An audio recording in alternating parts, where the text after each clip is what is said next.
Assalamualaikum warahmatullahi wabarakatuh. Kembali lagi dengan kami kelompok 6 kewirausahaan. Kali ini kita akan membahas tentang mengembangkan usaha. Apa itu mengembangkan usaha? Mengembangkan usaha atau biasa disebut dengan Disertifikasi.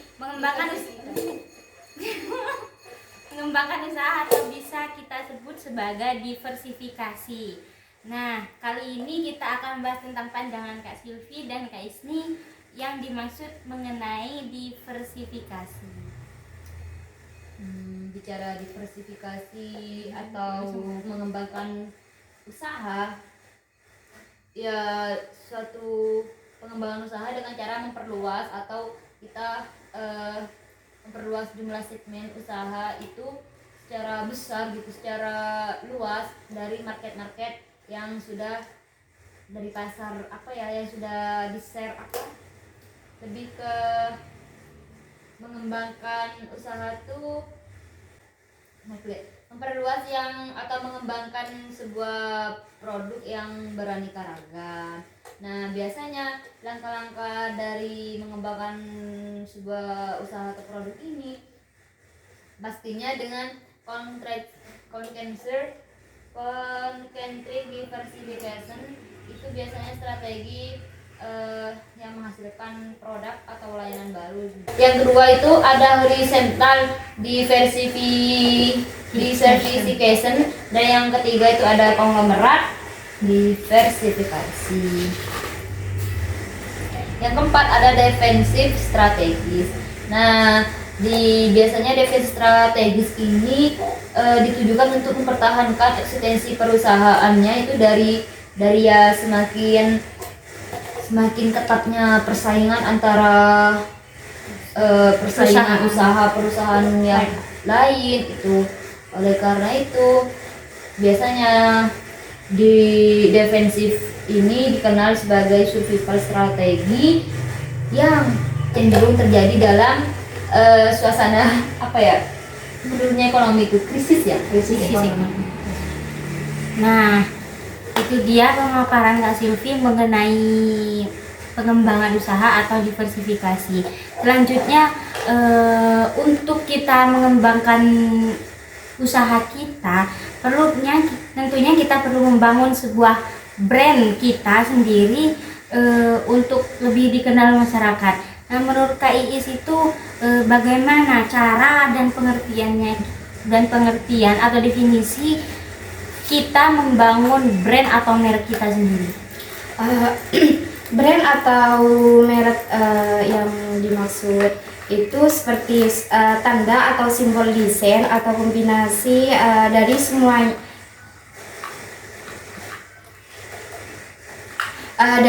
dari semuanya yang dimana dimaksud untuk mengidentifikasikan produk atau jasa dari seorang atau sekelompok penjual yang dimana untuk membedakan produk atau jasa tersebut dengan produk kita dengan produk orang lain. Jadi maksudnya kayak identitas produk kita untuk agar dikenal oleh orang lain. Dan juga ada beberapa keuntungan dengan terciptanya brand image yang kuat, yang dimana yang pertama itu peluang bagi produk atau merek untuk terus mengembangkan diri, atau juga yang dimana memiliki prospek usaha yang bagus, dan juga memimpin produk untuk semakin memiliki sistem keuangan yang bagus dan menciptakan loyalitas konsumen, dan juga membantu dalam efisiensi marketing karena merek telah berhasil dikenal dengan atau diingat oleh konsumen. Dengan adanya merek kan pastinya mudah dikenal. Dan selain itu ada juga yang membantu dalam menciptakan perbedaan dengan persaingan. Dan selain itu itu dia merupakan paparan mengenai brand atau merek. Nah, tentunya banyak sekali keuntungan jika kita memiliki brand sendiri atau merek sendiri. Nah, kalau sudah merek kita sudah terkenal nih Kak, lalu bagaimana caranya untuk meraih dan mempertahankan brand image tersebut agar kita tetap terkenal atau mempertahankan diri di era pesaing seperti sekarang? Biasanya untuk mempertahankan brand image itu ada beberapa kriteria yang harus diperhatikan dalam pemilihan elemen mereknya, dimana yang pertama itu mudah diingat. Biasanya kita bisa melakukan nama itu, brand itu, seperti kita menentukan nama kita sendiri atau Mungkin yang viral mudah diingat gitu ya. Terus pastinya brand kita itu memiliki makna Ya, dari atau brand sejarah tersebut ya, bisa sejarah. Terus salah. lebih tepatnya itu kenapa kita memilih nama brand Nama itu, pastinya ada suatu Sejarah. makna Iya, sejarah di brand tersebut. Terus fleksibel, dimana fleksibel ini dapat dimengerti dan tetap diterima oleh keadaan pasar, bahkan budaya lain. Nama yang digunakan itu tidak terlalu sulit dan tidak terlalu mudah. Yang penting kita mudah diingat dan gampang untuk mempromosikan dalam segi kita mempromosikan berkomunikasi ataupun melalui media sosial.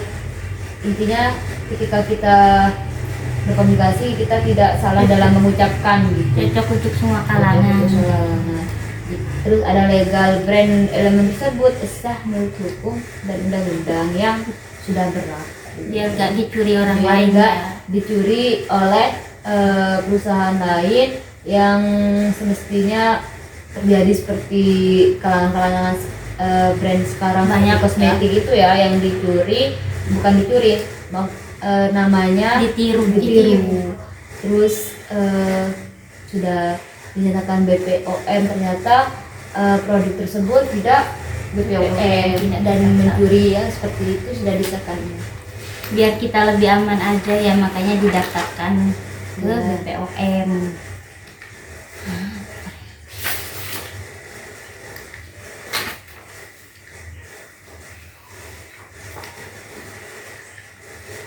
Nggak tahu seberapa jam.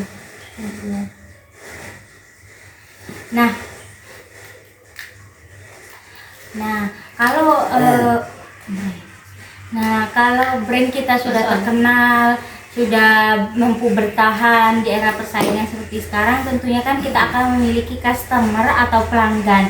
Nah, untuk kita mengetahui seberapa aware atau seberapa peduli atau seberapa kenal pelanggan kita terhadap brand kita itu sendiri, ternyata ada caranya ya Kak ya. Menurut Kak Isni apa sih, bagaimana caranya untuk mengetahui bahwa konsumen kita itu, sejauh mana konsumen kita itu aware terhadap produk kita?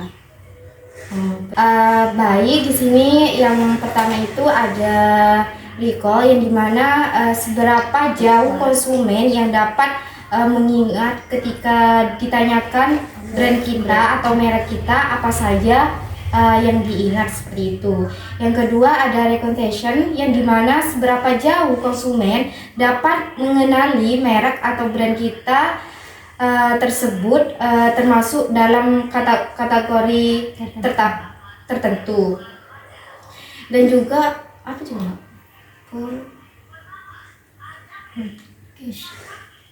Juga ada purchase, yang dimana seberapa jauh konsumen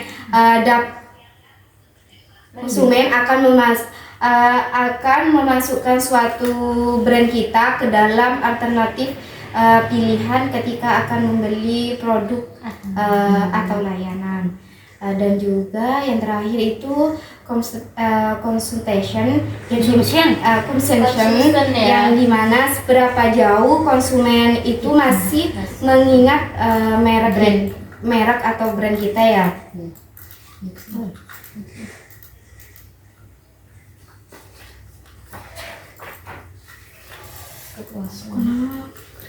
Nah, itu dia merupakan tentang seputar brand-brand. Nah, selanjutnya kita akan membahas tentang kepuasan pelanggan. Nah, apa sih kepuasan pelanggan itu sendiri? bicara dengan kepuasan pelanggan, pastinya pelanggan atau customer ini perasaan seorang pelanggan bagaimana sih perasaan pelanggan setelah dia membandingkan hasil yang dirasakan dengan harapannya. Nah, apakah dia Sesuai ekspektasi atau sesuai tidak, dengan yang dia ingin setelah memakai produknya kita gitu. Terus ada kepuasan pelanggan sepenuhnya, itu biasanya ada dia udah memenuhi kebutuhan dari pelanggan, dia memenuhi harapan pelanggan dengan cara yang membuat mereka kembali lagi dan melakukan lebih daripada apa yang sudah diharapkan pelanggan.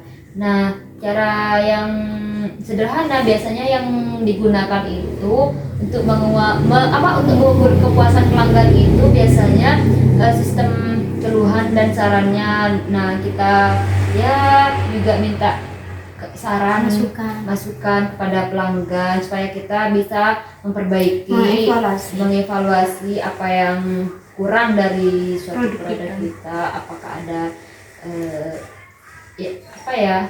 timbul apa yang tidak diinginkan, kan seperti itu. Terus survei kepuasan pelanggan kita bisa menggunakan biasanya kalau survei kan biasanya bisa dengan komunikasi langsung dan bisa dengan langsung ke lapangan. Terus pelanggan bayangan, di sini pelanggan bayangan itu menyuruh orang yang biasanya itu berpura-pura menjadi pelanggan dan dia itu melaporkan titik-titik kuat maupun titik yang lemah yang dialami waktu membeli produknya kita. Jadi dia menyuruh orang lain gitu untuk membeli lalu reviewnya. Teknik dalam meningkatkan mutu layanan itu biasanya menerapkan pelayanan khusus atau yang spesifik, terus berkomunikasi secara personal kepada konsumen kita gitu. Ya, istilah relationship marketing enggak sih biasanya. Terus biasanya itu aja sih yang dilakukan dalam teknik untuk meningkatkan mutu layanan konsumen. Nah, itu dia merupakan pemaparan dari Kak Silvi dan Kak Isni terkait pemasaran terkait mengembangkan usaha. Itu saja dari kami, kurang lebihnya mohon maaf. Wassalamualaikum warahmatullahi wabarakatuh. Dadah, terima kasih.